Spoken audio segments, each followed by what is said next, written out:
মাননীয় স্পিকার, আপনাকে ধন্যবাদ জানাচ্ছি অনেক কষ্ট করে, কারণ আমি অনেকক্ষণ ধরে আপনার দৃষ্টি আকর্ষণ করছিলাম এবং আমরা আশা করি যে আপনি যখন ফ্লোর দিবেন সেখানে কোনো বৈষম্য করবেন না।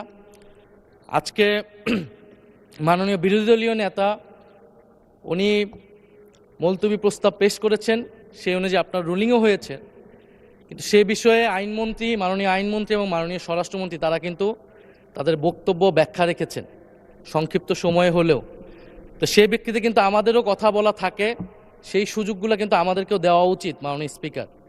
তো সে বিষয়ে আমি দুইটা কথা বলতে চাই।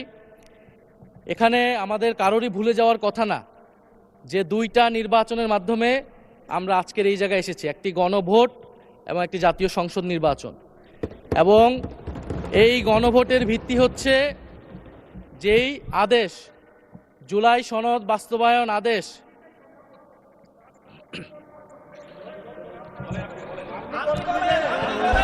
আপনি বলেন। মাননীয় সদস্য, আপনি বসুন দয়া করে, বসুন দয়া করে। জি চিফ হুইপ, আপনি আপনার বক্তব্য সমাপ্ত করেন। ধন্যবাদ মাননীয় স্পিকার। তাহলে আমরা আর এখানে না থাকি, আমরা তাহলে আর দরকার নেই। মাননীয় চিফ হুইপ, আপনার মাইক অন আছে, প্লিজ ডু কন্টিনিউ। মাননীয় স্পিকার, আমাদের বক্তব্যটা হচ্ছে খুবই সুস্পষ্ট, যেখানে বারবার বিভিন্ন বক্তব্যে আমাদের যে গণভোট হয়েছে, গণরায় হয়েছে, গণভোটের আদেশ ছিল, সেই আদেশকে অমান্য করা হচ্ছে, সেই আদেশকে অসাংবিধানিক বলা হয়েছে, যার ভিত্তিতে আমরা এখানে এসেছি সেটাকে মাননীয় অসাংবিধানিক বলা চিফ হচ্ছে। হুইপ, আপনার স্পেসিফিক কিছু থাকলে বলেন, আর না হলে আপনাকে ফ্লোর দেয়া হয়েছে। মাননীয় স্বরাষ্ট্রমন্ত্রী তার বক্তব্যে বলেছেন সংস্কার কমিটি করার প্রস্তাব এনেছেন। ধন্যবাদ, এইটা ম্যাটারটা রিজলভ হয়ে গেছে। ইনি এটা বলতেই পারেন না, কারণ আমরা গণভোটের আদেশে গণভোটে অংশগ্রহণ করে সবাই আজকের এই জায়গায় এসেছি।